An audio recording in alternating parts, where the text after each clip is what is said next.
That's my Costa Cruiser's kiddish Spyke starter, which apparently isn't working, so I've been told, but looking at it, looks perfectly alright to me. You can see here,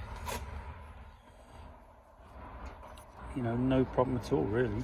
Can't see anything at all wrong with it. This here is going to go in here. He says, lining it up. There you go. So that obviously goes in, pushes the bendix out, whatever you want to call it. Hell of a spring on these, and then that will engage, these two here will engage the actual power to the starter motor.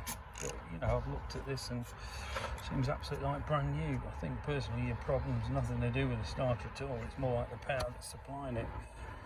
And whatever it is, it's burnt out. Whether it's just your button, your relay, whatever it is. But this definitely looks 100%. I'm going to send it off and get it tested officially. And we should take it from there. And if I get a proper sheet saying it's perfect, then obviously this guy does it for a living. And that's the reason that there's something wrong with the bike, not actually the starter at all. Okay, thank you.